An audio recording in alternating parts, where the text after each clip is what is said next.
Hi everyone. Last వీడియోలో మనం RL circuit and RC circuit గురించి డిస్కస్ చేసాం. And in this video we're going to learn about RLC circuit. ఈ video కంప్లీట్గా only on RLC circuit మాత్రమే.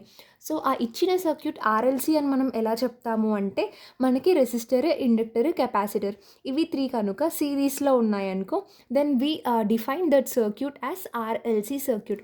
So ఇక్కడ మీరు చూసినట్లయితే resistor R, inductor L and capacitor C, ఈ 3 కూడా మనకి సిరీస్లో ఉన్నాయి. So this is said to be your RLC circuit. ఇప్పుడు మనం సప్లై వోల్టేజ్ వి అనుకుందాం. సిన్స్ ఇవి మొత్తం ఏసీ సర్క్యూట్స్లోనే మనం డిస్కస్ చేస్తున్నాం కదా. Throughout this AC circuit మనకి వి ఏంటి, VM sine omega T, it is in the sinusoidal waveform. So ఇంకా మనకి ఏంటి, ఈ సిరీస్లో ఉన్నాయి కాబట్టి కరెంట్ ఎంటైర్ సర్క్యూట్కి సేమే ఉంటుంది, కానీ వోల్టేజ్ అనేది వ్యారీ అవుతుంది. సో వోల్టేజ్ అట్ రెసిస్టర్ అంటే విఆర్ తీసుకుంటాం, అదే వోల్టేజ్ అట్ ఇండక్టర్ అయితే విఎల్, వోల్టేజ్ అట్ కెపాసిటర్ అయితే విసి. బట్ మనం ఇక్కడ వోల్టేజ్ తీసుకుంటున్నప్పుడు ఏంటంటే విఎల్కి జే ఇంటూ ఐఎక్స్ఎల్, ఇది సైన్ తోటి కూడా మనం కన్సిడర్ చేయాలి.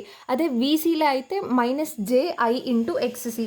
ఈ ప్లస్ జే మైనస్ జే ఎలా వచ్చాయి లాస్ట్ వీడియోలో మనం డిస్కస్ చేసాం, ఇంకొకసారి మళ్ళీ చూద్దాం. సో అంటే ఇప్పుడు ఇక్కడ ఏంటంటే ఇది పాజిటివ్ జే యాక్సిస్లో ఉంది కదా, కాబట్టి ఇక్కడ మనం VL is equal to J into ఐఎల్గా కన్సిడర్ చేస్తాం. ఇక్కడ ఏంటంటే నీకు నెగటివ్ వై యాక్సిస్లో ఉంది, సో మైనస్ జే ఇంటూ ఎక్స్ఎల్గా ఎక్స్సీగా కన్సిడర్ చేస్తాం. That is in case of your RC circuit. So ఇక్కడ మన కెపాసిటర్కి voltage VC is equal to minus J I XC అని అనుకుంటాం అనమాట. ఇంకా ఇక్కడ మనకి ఎక్స్ఎల్ అంటే ఒమేగా ఎల్ తెలుసు. ఇక్కడ ఎక్స్ఎల్ అంటే ఏంటి, కెపాసిటివ్ ఇండక్టెన్స్, కెపాసిటివ్ రియాక్టెన్స్, అదే ఇండక్టివ్ రియాక్టెన్స్ ఎక్స్ఎల్ అని ఉంది అనుకో, ఎక్స్ఎల్ అని ఉందనుకో, దీన్ని మనం ఇండక్టివ్ రియాక్టెన్స్ అని అనుకుంటాం. అదే ఎక్స్సి ఉందనుకో, ఈ ఎక్స్సిని మనం కెపాసిటివ్ రియాక్టెన్స్ అంటాం. XL is set to be your inductive reactance and XC is set to be your capacitive reactance. ఇవి 2 ఇంపార్టెంట్. తర్వాత ఇప్పుడు మనం ఫేజర్ డయాగ్రామ్ గీసినట్లయితే, ఫస్ట్ ఏంటి, నువ్వు ఫేజర్ గీయాలి అంటే ఏదో ఒక క్వాంటిటీని నువ్వు రెఫరెన్స్గా కన్సిడర్ చేస్తావు. సో ఇంతకుముందు మనం ఆర్ఎల్కి ఆర్సీకి ఫేజర్ గీసినప్పుడు ఐనే స్టాండర్డ్ రెఫరెన్స్గా కన్సిడర్ చేసాం. సో ఇక్కడ కూడా మనం ఐనే స్టాండర్డ్గా తీసుకుందాం. ఎందుకు ఓన్లీ ఐ అంటే మూడింట్లో మనం ఐనే కాన్స్టెంట్గా తీసుకుంటే లైక్ కన్ఫ్యూజన్ ఏమీ ఉండదు కదా.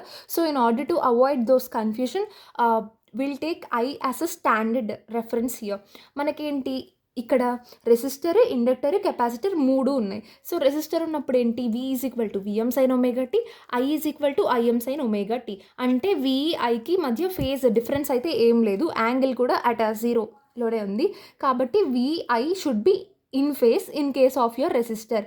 కానీ నువ్వు ఇండక్టర్ తీసుకున్నావు అనుకో, అప్పుడు ఐ ఏంటి, వోల్టేజ్ని π/2 ల్యాగ్ అవ్వాలి. So I is equal to IM sine omega T minus π/2. అంటే ఇప్పుడు నీకు ఐ నువ్వు ఇక్కడ స్టాండర్డ్గా తీసుకున్నావు, ఐ కంటే వోల్టేజ్ ఏంటి నీకు, వోల్టేజ్తో కంపేర్ చేస్తే ఐ ఏంటి నీకు π/2 తక్కువ ఉండాలి. సో ఇప్పుడు నువ్వు కరెంట్ ఇక్కడ తీసుకున్నావు అంటే వోల్టేజ్ దీనికంటే పైన ఉండాలనే కదా, ఇక్కడ మైనస్ ఇక్కడ ప్లస్, అంటే ఇది పైన ఉండాలి అనే కదా. సో విఎల్ నీకు ఇక్కడ వస్తుంది, I is equal to IM sine omega T minus π/2. ఇది మనం ఐని రెఫరెన్స్గా తీసుకున్నాం కాబట్టి ఐ అనేది ఇక్కడ ఉంటుంది. అదే నువ్వు ఇన్ కేస్ ఆఫ్ కెపాసిటర్ తీసుకున్నావు అనుకో, అదే సి సర్క్యూట్ కన్సిడర్ చేసినప్పుడు I is equal to IM sine omega T plus π/2. అంటే నీకేంటి, π/2 ఎక్కువ ఉండాలి వోల్టేజ్ కంటే. ఇప్పుడు నీకు కరెంట్ ఇక్కడ తీసేసుకున్నావు, వోల్టేజ్ ఏంటి, π/2 ల్యాగ్ అవ్వాలి. ఎందుకు, voltage V is equal to VM sine omega T in 3 of the cases, in case of resistor, inductor and capacitor. కాబట్టి ఇప్పుడు నువ్వు ఐని స్టాండర్డ్గా తీసుకున్నావు, I is equal to sine omega T plus π/2. కానీ ఆ V అనేది ఏంటి, π/2 ల్యాగ్ అవ్వాలి, కాబట్టి వీసీ తక్కువ ఇక్కడ కిందికి వస్తుంది. సో ఇది ఫేజర్ డయాగ్రామ్. ఇది మీకు అర్థమైందని అనుకుంటున్నాను. ఇంక ఇక్కడ ఏంటంటే ఫేజర్ డయాగ్రామ్లో ఇప్పుడు నీకు విఎల్, విసి 2 ఇన్వాల్వ్ అయి ఉన్నాయి. కాబట్టి ఇప్పుడు ఫర్ ఎగ్జాంపుల్ అంటే ఇక్కడ నీకు 3 కేసెస్ అరైజ్ అవుతాయి. ఏంటి, ఒకటి విఎల్, విసి 2 ఈక్వల్ అయినా ఉండటం, లేదా విఎల్ విసి కంటే ఎక్కువ ఉండడం, లేదా విఎల్ విసి కంటే తక్కువ ఉండడం. సో ఆ 3 కేసెస్ని మనం ఇప్పుడు ఈచ్ వన్ డిస్కస్ చేద్దాం. ఇప్పుడు కేస్ 1లో విఎల్, విసి 2 ఈక్వల్ ఉన్నాయి అనుకుందాం. అంటే voltage across inductor, voltage across capacitor 2 equal ఉన్నాయి. ఆ కండిషన్ని మనం ఏమంటాము అంటే రిజనెన్స్ కండిషన్ అంటాం. అంటాం. ఆ పర్టికులర్ VL = VC అయిన దగ్గర ఫ్రీక్వెన్సీ ఎంతైతే ఉంటుందో ఆ ఫ్రీక్వెన్సీని మనం రెజొనెన్స్ ఫ్రీక్వెన్సీ అంటాం. సో రెజొనెన్స్ కండిషన్లో ఏంటంటే యువర్ ఇండక్టివ్ రియాక్టెన్స్ అంటే ωL will be equal to capacitive reactance అంటే 1/ωc. దీని గురించి మనం అంత ఎక్కువగా డిస్కస్ చేయము. సో ఈ కేస్ 2 కేస్ 3 అనేది కొంచెం important comparatively to this case 1. So ఇప్పుడు ఏంటంటే VL > VC ఉంది అనుకుందాం. అంటే మ్యాగ్నిట్యూడ్ వైజ్గా మనం డిఫైన్ చేస్తున్నాం. సో VL ఎక్కువ ఉండాలి, VC తక్కువ ఉండాలి. ఇప్పుడు ఇది నీకేమవుతుంది, ఇప్పుడు నీకు ఇది VR అయ్యి యాస్టీజ్ అలానే ఉంది. ఇప్పుడు నీకేంటి VL ఎక్కువ ఉంది, VC తక్కువ ఉంది. నీకు ఈ లెంత్ కావాలి అంటే VL - VCయే కదా. సో ఇప్పుడు వీటి రిజల్టెంట్ ఏమవుతుంది V. ఇప్పుడు ఏంటంటే ఇక్కడ కరెంట్ ఈజ్ లాగింగ్ వోల్టేజ్ అంటే current is lagging voltage by π/2 or less than π/2. ఇది మనం ఎలా చెప్తాము అంటే ఇప్పుడు నీకు VL > VC తీసుకున్నావు. VL అంటే ఏంటి, ఇండక్టెన్స్కి రిలేటెడ్. VC అంటే ఏంటి, కెపాసిటెన్స్కి రిలేటెడ్ అనమాట. ఇప్పుడు నువ్వు VL > VC తీసుకున్నావు అంటే ఇండక్టెన్స్ ఎఫెక్ట్ డామినెంట్ అన్నట్టే కదా. అంటే కెపాసిటెన్స్తో కంపేర్ చేస్తే ఆ సర్క్యూట్లో ఇండక్టెన్సే ఎక్కువ ఉంది అని.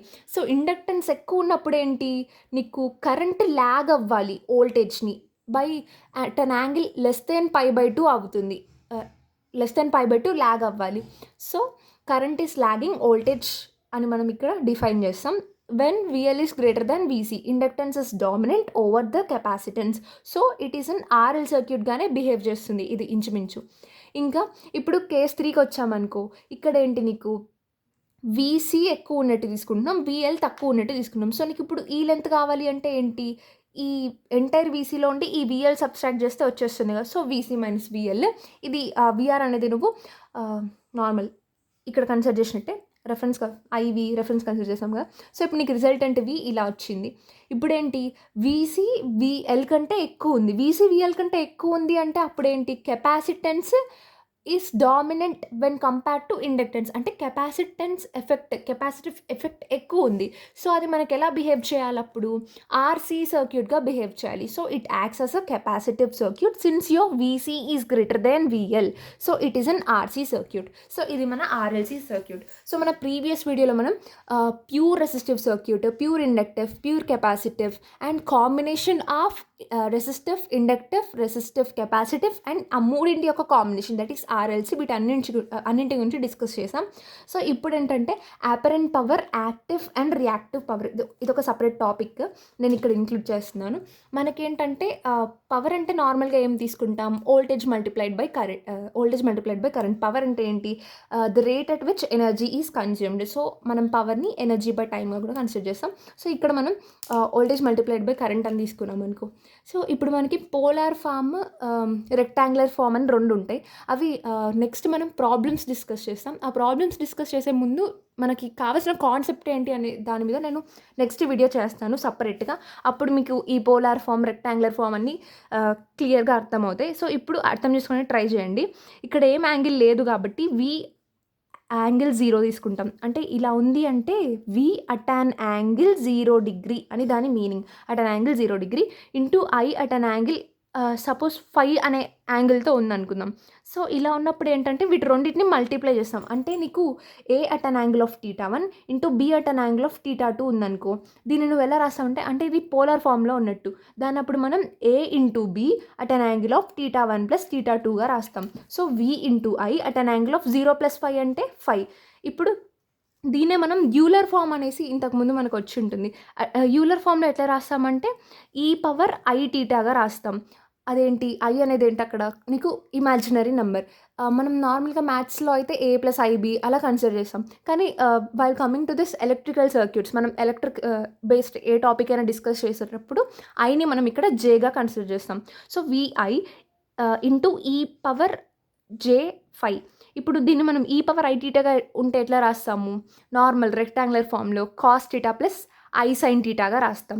So VI into cos 5 + j sin 5. So ఇప్పుడు దీన్ని మల్టిప్లై చేస్తే VI cos 5 + VI j into VI sin 5 కదా.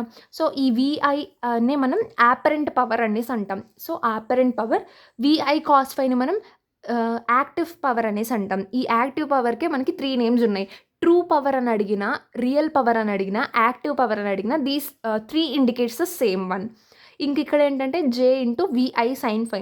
ఇంకా ఈ విఐ సైన్ ఫై అనే దాన్ని మనం రియాక్టివ్ పవర్ అంటాం. So your apparent power is equal to active power plus reactive power. ఈ యాక్టివ్ పవర్ ఏంటంటే ఈ యాక్టివ్ పవర్ని ఓన్లీ రెసిస్టెన్స్ మాత్రమే కన్జ్యూమ్ చేసుకుంటుంది. It cannot be defined for inductor and capacitor. It is only meant for resistor.